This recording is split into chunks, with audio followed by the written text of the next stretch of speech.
Okay, we're going to continue with section 4.4, so I'm calling this 4.4 part 2. In this video, we'll be looking specifically at applications of definite integrals. And we start with the most basic, and this is when we first introduced this concept of definite interval, this is where we actually started. So now I want to combine this with the fundamental theorem of calculus.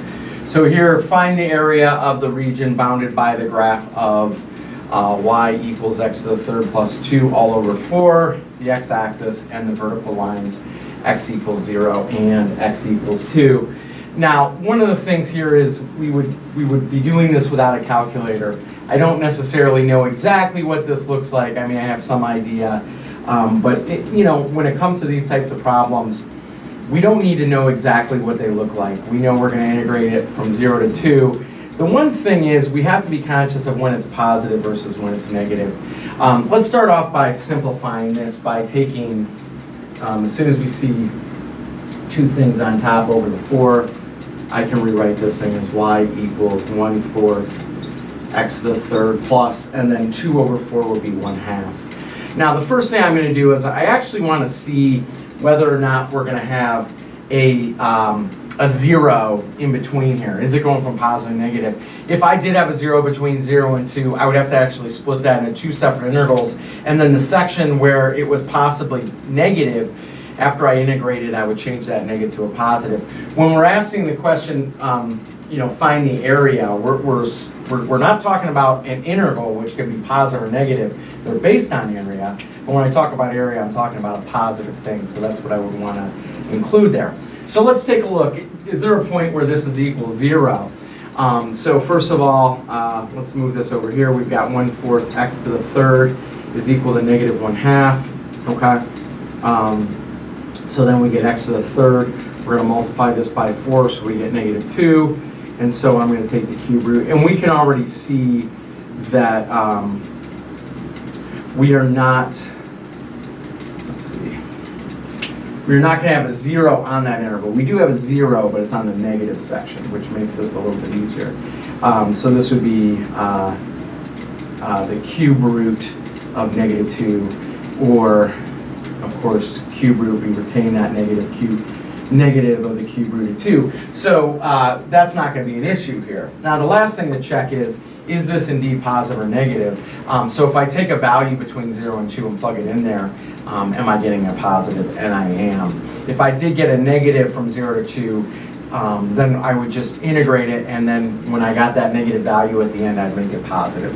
Just once again, if we're talking about area, we are talking about a positive thing. Okay, so we do want to consider the zeros, but here it's not going to be an issue. So now we want to anti-derive this thing, so we're just going to go from 0 to 2. So just so we're clear, without knowing exactly what this thing looks like, it looks something like this anyways, we're finding the integral from 0 to 2, the vertical lines, x equals 0, which is actually the y-axis, and 2, and we're talking about that region here. So this will be 1/4 x to the third plus 1/2, and then dx. Raise that a power, so that'll be x to the fourth. Now, what would I multiply or have out in front? So when I brought down that 4, I get 1/4, and that's actually 1/16, right? If I bring that 4 down, I get the 1/4 plus, and then 1/2 x squared. Nope, this 1/2 x. Because when I take the derivative of that, I get 1/2. And then with these, at this point, we definitely want to take the derivative and make sure it matches up, which it does. Okay, so now we're integrating from 0 to 2. So plug the 2 in, 1/16, 2 to the fourth, plus 1/2 times 2, minus, now the good news here is, because we're just talking about a standard polynomial, we get 0. Don't always assume the 0 is going to give us 0, because in the case of, like, if this was cosine x, it wouldn't. So just, you do want to consider that. So 2 to the fourth, realize, is going to be 16. 2 times 2 is 4, times 2 is 8, times 2 is 16. So this is going to give us 16 times 1/16. So this is 1 plus 1, and what we get is 2. Now, if you want to check this using Math 9, go for it. I do encourage you that. The one thing about using Math 9 and using our calculator, we don't want to use our calculator to do the arithmetic here, because we will not have that option when we're actually on the closed portion of the calculus test. Okay, so let's move on. Like I said, that is the most basic. When we talk about integrals, finding area, You know, we just have to consider whether it's negative or positive. Okay, let's talk about a couple more applications. Okay, the next thing we're going to talk about is the average value of f. The one thing when we find the average value of a function, we're talking about the average output. So for instance, you know, if I thought of this as being like frosting on a cake, I want to smooth that out so it's a horizontal line. Where would that horizontal line be? So what is the area of this if I spread it out so it's a rectangle? That's what we mean by the average output. Let's be clear. When we talk about the average value of something up until now, like if I wanted to know the average grade in the class, I would add up all the grades on a particular test and divide by how many tests there were, and that would give me the average value. The idea is similar here, but let's be clear, that would be a discrete thing. In other words, single data points. With a continuous thing, you can't do that because there are literally an infinite number of outputs. But if you think about what we're doing, like if you think of a bar graph with all the averages there, really what we're doing is we're finding that total area here and then spreading it out across A to B, okay? So in order to do the average value of the function, we find the integral of that function from A to B, and then we divide it by, or multiply it by b minus a, by the interval, okay? So let's say we want to find, example 2, we want to find the average value of f of x equals 2x to the third plus x, and we want to do it on 1 to 2. So all it has to be is, it does have to be continuous, hopefully you can read that. It has to be continuous, which it is. So this is 2x here, let me rewrite this again. It's awful. So this is f of x equals 2x to the third plus, and then x. Okay, on 1 to 2. Okay, so this is how we do it. We want to find the average output here. So it's going to be 1 over 2 minus 1 out front. Please show that. And then we're integrating from 1 to 2. So we're basically doing the part where we're summing all of the data points, because that's what area is. We're summing all those infinite number of data points and then dividing it by how many there are, or the interval in which we're doing that. So from here, it's just like what we do in the past. Raise that a power, that's x to the fourth. So that 4 needs to come down and give us a 2. So that means we're going to have, let's see, 1/2 there, okay? Plus, and then 1/2 x squared. And then, as always at this point, I would really encourage you to check this by taking the derivative. All right? And then, of course, 1 over 2 minus 1 is just 1. So that's just 1 over 1, okay? So take 2, plug that in, so 1/2, 2 to the fourth, okay. Plus 1/2, 2 squared, minus, make sure this goes in parentheses, we're subtracting this whole thing. 1 goes in, that's 1/2, plus, and then 1 goes in, that's 1/2, okay? Let's finish the calculation up here. So 2 to the fourth is 16 times 1/2, that's 8, plus, this is going to be 4 over 2, and I'm going to leave it as 4 over 2, and the reason why is I do have to deal with these. Oh, you know what? I don't need that, because that's going to give me 1, so I take that back. So let's see, 2 squared is 4, so this is 2, and then minus, and then 1. So 8 plus 2 is 10, minus 1 is 9, and that is the average output. So it's like smoothing that thing out, so like we have frosting on a cake, and we're smoothing it out so it's a horizontal line. So that's how we find the average value of the function. One of the things we'll start doing is we'll mix this in with the average rate of change. Whatever the application is in this class, and this is something that you want to get used to here. Sometimes they'll ask you for the average rate of change, and sometimes they'll ask for the average value. So when they ask for the average value of the function we're given, we use this. If they ask for the average rate of change, we're back to what we were doing early in the year. So if I ask for the average rate of change of f, it'd be f of b minus f of a over b minus a. It's a good time to sort of bring that up and when we do practice these in class, I will be mixing these in so that you can contrast them. The most common error is people do the average rate of change when they should do the average value or vice versa. Okay? So let's move on. We're going to do a couple more examples of applications. Okay, example 3 gives us a look at what we would call using an integral to show an accumulation of rates. And the best way I would say, first of all, let me read the question. So water is being drained from a tank at a rate of 100 plus 4t. So this is a variable rate, it's changing depending on t, and that's liters per minute. We can tell that's that rate because of course we have one unit over another unit. Where t is on the interval 0 to 60 minutes, find the amount of water that drained from the tank in the first 5 minutes. So this is returning to something we talked about way back in the beginning of this class. So let's make sure we understand what's happening here. Let me do a rough sketch. The way I always look at these things, and I don't really care much about what this looks like, so we're going 0 to 5 here, and then this is the units on the dependent variable, the x-axis will be minutes, and the output is going to be liters per minute. Okay, so if you remember way back when, okay, we talked about what we do with our units. There's 2 different things we generally do in this class. The first, which we're going to do here, which I'll talk about, is we're going to find the area, or we're going to find the definite interval. So that's the first thing. You know, and we talked about this earlier in the year. The second thing we might do is we take these units and divide it by those units if we're doing like the derivative, which would be the average rate of change of this, or excuse me, any kind of rate of change of that if we're talking about the slope of this. Let me rewind. Okay, so there's 2 things we're going to do. We're going to do slopes, which are the form of like derivatives, and like the average rate of change of this. So that would be the 2 different things, the derivative of this and the average rate of change of this. So if I was doing slope, right, it'd be liters per minute, because we take, for slope, we're going to take our y units and divide it by our x units. And that's whether we're doing an instantaneous rate of change with a derivative, or whether we're doing an average rate of change like the slope of the secant. The next thing is if I'm finding area under the curve, we multiply those units. So we do liters per minute times minutes. The minutes cancel. So we always have to think about these 2 different things. Slopes, we divide the units.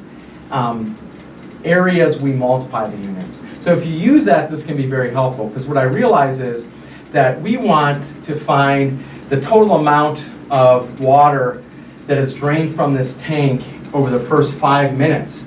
So what that means is I want to know how many liters have drained. So I want these units. I want liters. So that lets me see that I want to multiply these. If I want to multiply these, I want to do area, which means that I'm doing the definite interval. So I'm doing the definite interval from 0 to 5 of 100 plus 4t dt.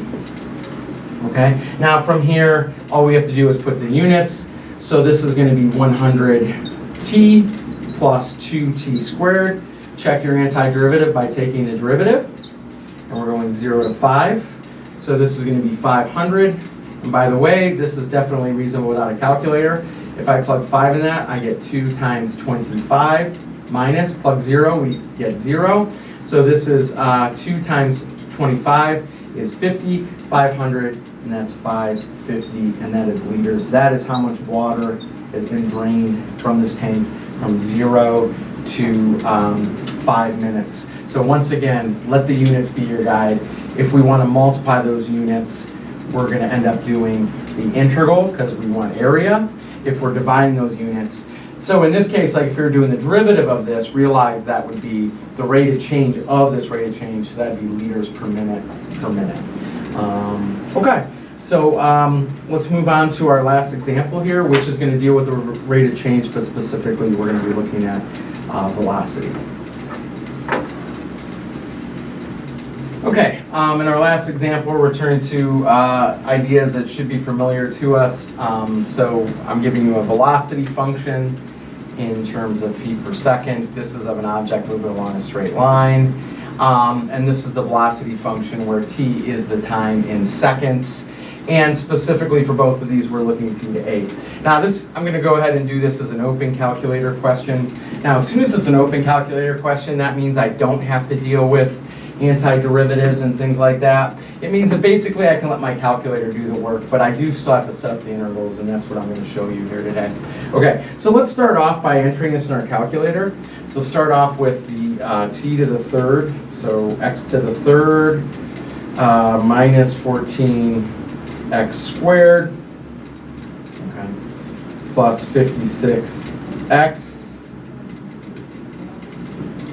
minus 64. Okay, now when I do the window here, so we want to get a view of what this is, you know, I'm going to go ahead and let's do this window 0 to, since we're going 2 to 8, let's go 0 to 10. And then the y, well, let's you know, one thing we can do here is we can actually take a look at the table here and see what type of value. So if I do table set and I go with auto starting at like 0 or 1, and go up by 1, I'm going to get a good view of the type of outputs I'm going to get. So it looks like I go from like negative 64, the highest positive value looks like, actually looks like it's mostly negative, and then the lowest negative value, well, negative 64. So let's do this. Let's go negative 70. 240, and then that way we'll get a good look at what this thing looks like. So let's set our window 0 to 9 or 0 to 10, and negative 70 to 40, and go ahead and graph this. And what I get is a function that's mostly negative, okay? So we have two zeros here. We have 1 at 2, actually we have 3. We have 1 at 2, 1 at 4, and I'm eyeballing this, but I think those are accurate. 1, 2, 3, 4, 5, 6, 7, 8, and another one at 8. I don't need a very detailed picture here. Since I'm doing this without my calculator, I just want to get a view of what I'm dealing with here. Okay, so in this case, I'm going from 2 and I'm going to 8. Now, if we're starting with velocity and we start talking about displacement, keep in mind we can play this units game if we ever get confused. So this is our rate, so this is feet per second, and then this would be seconds. So in both of these cases, we're dealing with the units of feet. Displacement would be my end minus my beginning. So that's end minus my start. So in other words, I want to know what my position is, let's call it S of 8 minus S of 2, whatever that happens to be. It could be negative or positive. If it's negative, it means I'm on the negative side of that. If it's positive, it means I'm on the positive side of where I started. So this would be S of 8 minus S of 2, my end point minus my start. Now I don't have to worry about this because basically the integral will tell us this. So this is going to be in terms of feet here. Now, of course what I want to have happen then is I want to multiply this and I leave it with feet. Same is true for the total distance traveled. So with total distance traveled, we would also want that in feet. So total distance traveled is how far I went on this. Now let's think about this because this is the difference here. Both of these involve an integral. Both of these are based on area, but here's the difference. Displacement, I want to track the negative movement because where I end up is going to depend on what direction I'm going. So if I'm doing displacement, I'm going to add the area above, I'm going to subtract the area below, which means to do displacement, I don't even have to think about it. I'm going to just simply integrate from 2 to 8 of our velocity function v of t dt. That's all I have to do. Now, let me point out that we're using our calculator here, so we're going to use Math 9. So Math 9, we're going to go from 2 to 8. The functions are in our calculator, so let's go ahead and use that. Vars, y bars, function y1. And then, of course, our variable of integration is x. So what I get is negative 36, and that is feet. And that means I'm 36 feet to the negative side. However, I didn't define if I'm moving to the left, right, up, or down, but I'm to the negative side, however it's defined in the situation. So it could be to the left 36, it could be below 36 feet from where I started, but it's something along those lines. Okay, so if I'm doing displacement, I just integrate from 2 to 8. I don't have to think about it. Now, total distance traveled, it's the movement left and right, up and down, all movement is positive because I'm not taking into account whether sort of where I end up, right? So in this case, I want all of this to be added. Now, if I was doing this without a calculator, I would have to take this 0, I would have to do the integral from 2 to 4, okay? That is going to be the area. And then I would go from 4 to 8, that's going to end up being a negative, and I would have to take the absolute value of that and add that. The good news is, if it's an open calculator question, what I'm going to do is I'm actually going to take the absolute value of v of t in here. So if I take the absolute value of v of t, it will take this part that's below, the part that's above it will leave alone. The part that's below, it's going to reflect it above the axis. So now I can get this integral by just integrating straight across. So what I'll tell you is, in a question like this, we really like that this is open calculator. So when I enter it in my calculator, I just enter it with the absolute value. So I'm still doing math 9. I'm still going 2 to 8, but now I'm going to do the absolute value. I want to remind you to find the absolute value mode. You go math, and it's actually over to number, N-U-M, or numerical, and it's the first one. And then I'm going to put our function y sub 1 in that absolute value, and that's to x, and then I enter. So my total distance traveled is 49 point, and that looks like 3 repeating, and that is feet. And that's the total distance traveled. So I ended up 36 feet to the left of where I started, or to the negative side. My total distance is 49.3 repeating feet. And once again, as long as this is open calculator, I can let my calculator do this work. And let me just say, at some point we will see this with closed calculator. In that case, we'd have to break this into parts according to where it is, whether it's above or below. And we'll leave that for another day, but the concept will be the same.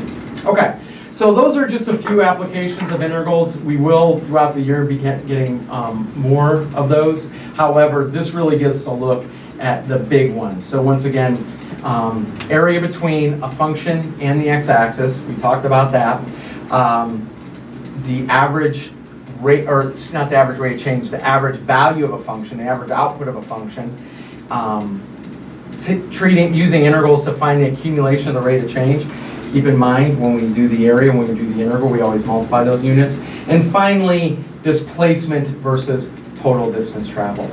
Okay, so that's it for our 4.4 part 2 video, applications of definite integrals.